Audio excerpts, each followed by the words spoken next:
Well, hi there. Welcome to Markets Tomorrow right here on ET9, the Mumbai News Center. I'm Tanveer Gill. And let's talk about the fairly grueling session that we had in the markets today, down about 2.5% for the Nifty. We went below 8100, but were able to find some comfort and support at that mark. Selling frenzy grips Dalal Street. Nifty tanks below the crucial 8150 mark as weaker currency coupled with capital outflows rattle investors. In the meantime, in earnings, GAIL delivers steady Q2 numbers. PAT and sales report steady growth. However, margins disappoint. Also, NBFC and jewelry stocks crack and trade on demand concerns following the ban on high currency notes. Stocks plummet anywhere between 15 to 20% on fears demonetization may impact demand for jewelry, real estate, construction and vehicles. Bank of Baroda rises following a strong show in the second quarter. The state-owned lender sees a fourfold jump in second quarter profits backed by stable asset quality. Management says the government's demonetization drive could add as much as 40,000 crores to its CASA. Tata Motors crashes after it fails to live up to expectations in the second quarter. Currency hedging losses at its British subsidiary Jaguar Land Rover, however, following the nation's decision to leave the European Union dents quarterly profits. Tata Steel melts in trade after the steel giant reports losses in the second quarter versus expectations of a profit. India business leads top-line growth, but EBITDA disappoints. However, European operations managed to post operational gains.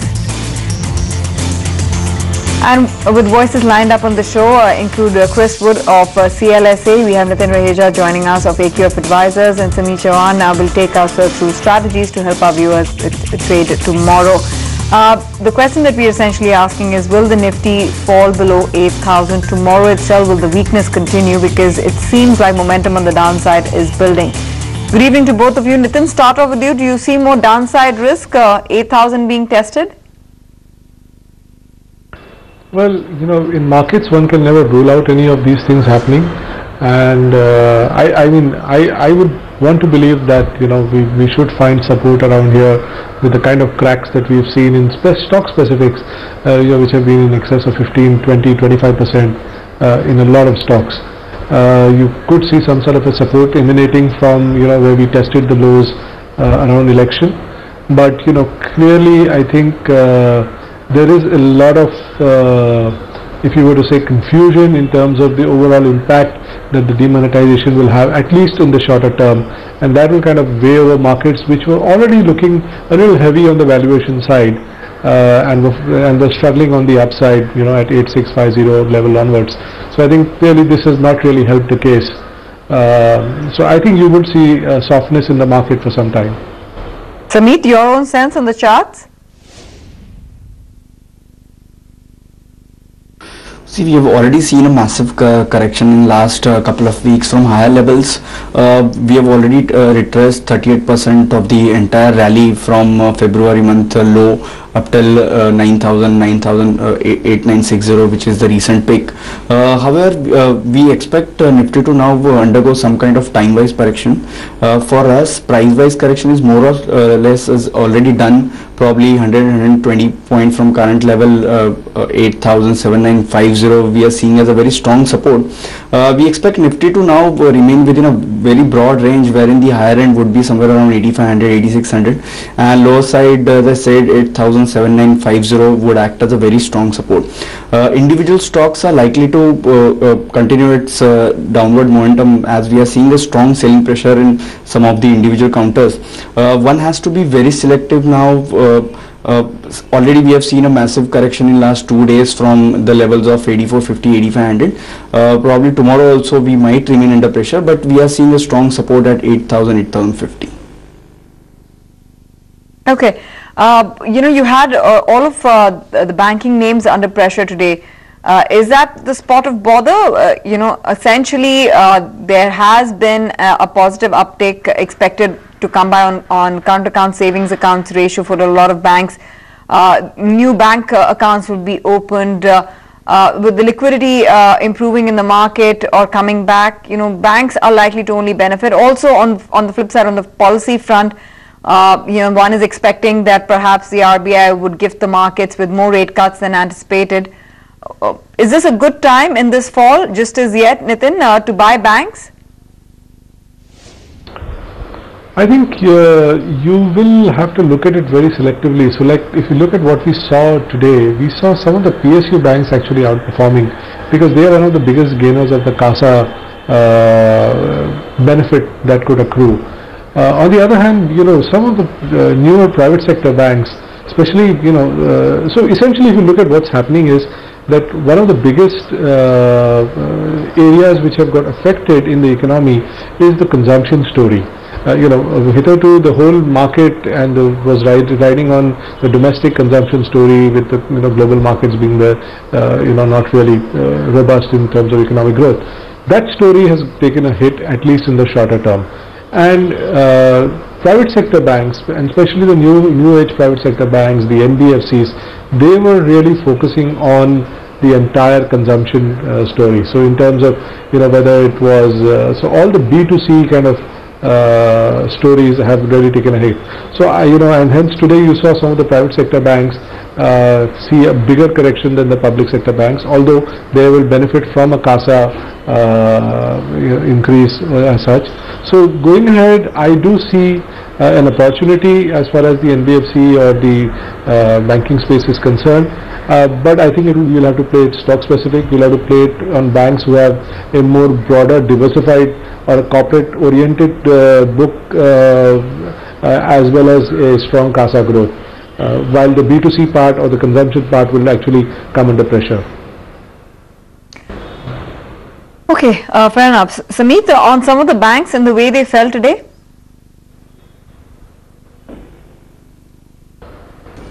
See, if you look at the banking index, we have seen a very strong surge in banking index a couple of days back. However, in last 2 days, the overall banking index has corrected sharply from higher levels. However, if we talk about the Bank Nifty, then probably 19,000, 18,900 would act as a very strong support. From this space, we like ICICI Bank, Axis Bank, which are trading at their very strong support zone. As far as levels are concerned, for ICICI Bank, we are seeing a strong support around 265, 263. So we would see buying emerging once ICICI Bank reaches 265, 263.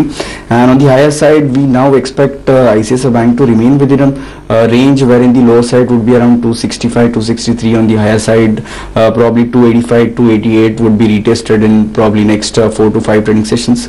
As far as Axis Bank is concerned, Axis Bank has already corrected a bit in last 2 days. However, this stock is still trading around its strong support, and 460, 465 seems to be a very strong support zone.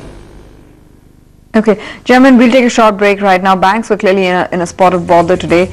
But when we come back, it'll be focused on tomorrow's session, the earnings, as also where can one find value in this market.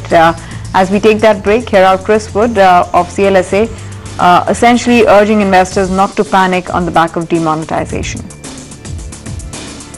Measures may be longer in the specific case of the real estate sector, but clearly the long-term benefits are huge. The consequence of this measure is that it should lead to an increase in deposit growth in the banking system, and that increase in the deposit growth should give more room for the banks to pass on lower interest rates to borrowers. And we also have at CLSA an forecast consensus, I believe, of 3 rate cuts next year, because we're assuming the inflation will come down, deposit growth will grow in the banks. They've got structural long-term positions. The bond market in India is not selling off. So actually India is defensive in that respect. For long-term investors, it doesn't make sense to panic out, because it's quite obvious the longer-term implications of the demonetization measure are positive. Fed, in one respect, will not want to raise rates now because the dollar's rallying, the bond market's selling off. That amounts to a clear tightening of the US economy. But for the Fed not to raise rates, having basically indicated they would raise rates, just because Donald Trump's elected, will look a bit political. So I think they're kind of stuck.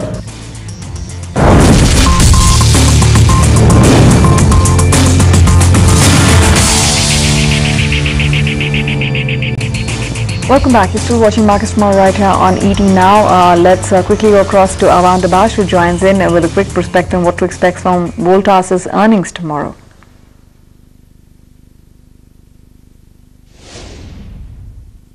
Well, we're expecting a pretty okay performance from Voltas this time around. 60 crore rupee PAT is seen, higher by about 36%. Top line growth a bit muted at 1130 crores, higher by a meager 6%, and that would largely be driven by growth in the UCP segment. You've got the operational performance, which is seen higher by 14% on the EBITDA at 71 crores, and margins are seen expanding to 6.2% versus 5.8% on year, largely due to improved profitability in the EMPS and the UPS segment. UCP segment, pardon me. Now, despite being a weak season for the cooling product segment, the UCP segment is expected to record a volume growth of a record 10%, supported by higher inventory build-up at the dealers level. The MEP business that could remain a little bit muted this time around due to a subdued pickup and high competition in the commercial real estate, as well as low crude oil prices in the Middle East. So the MEP segment growth is likely to be about 5%, led by the high base effect.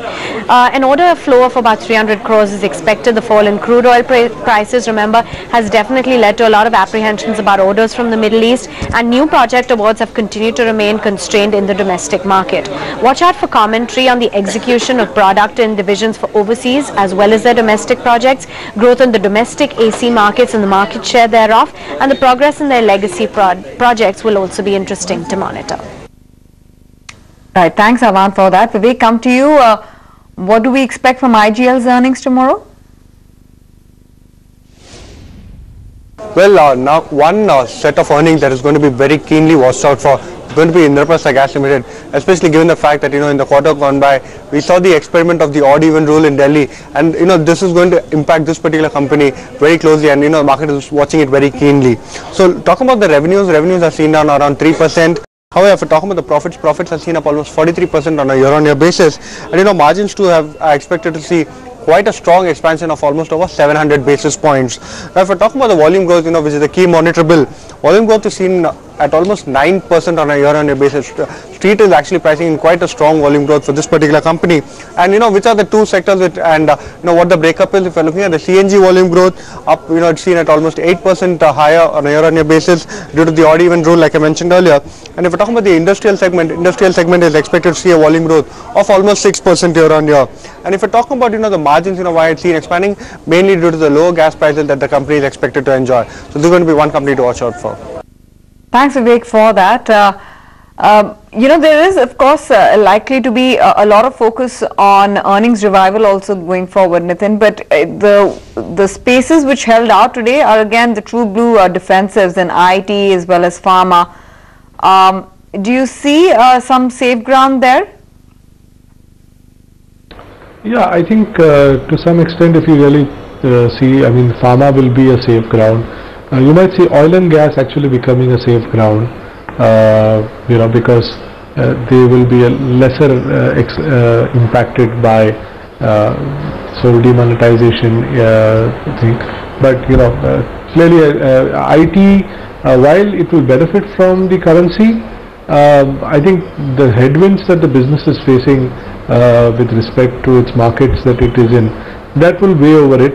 But clearly, I think it will benefit. The benefit of the the weakening rupee will play out well for IT. Samit, your own sense on some of the badgered names in the session today, like a Z Entertainment, an Eicher Motors, a Maruti, Tata Motors as well? See, if we look at the overall chart structure of Z Entertainment, this stock has been outperforming the benchmark index for quite some time. However, in last 3 weeks, we have seen a massive correction, and this correction is likely to continue. The stock is now trading somewhere around 450, 455, but we expect this stock to slide below 440. The next support is seen somewhere around 435, 432, which we believe should act as a strong support. But with a near-term perspective, any bounce probably could be a shorting opportunity, and this stock is likely to head low. 430, 432 seems to be a very strong support. As far as Maruti is concerned, we've already seen a massive correction in last 5 days. However, we were not expecting the stock to slide below 5,4950, which we are seeing as a very strong support. However, still we believe that 4780, 4800 would act as a very strong support for Maruti, and at least in the near term we might see a minor bounce. That bounce probably could be towards 5100, 5250. Okay, Sanat, very quickly help our viewers with strategies. Yeah, coincidentally, Maruti is one of these picks. We would like to go long at current level. Stop loss can be placed at 4670, as we expect strong support to be seen around 4780, 4800, and our near-term target, as I said, would be around 5200, 5250. Our other buy call would be on Just Dial. 3 days back, we've seen a formation of island reversal around its strong support, and we expect the stock to climb towards 449 over the next few sessions, and stop loss would be around 375. All right, Sameet Jawan as well as Nitin Raheja, thanks very much for joining us and giving our viewers a sneak peek into how they need to approach the market in the near term as also tomorrow. With that, we come to the end of this edition of Markets Tomorrow. Thanks very much for watching the show.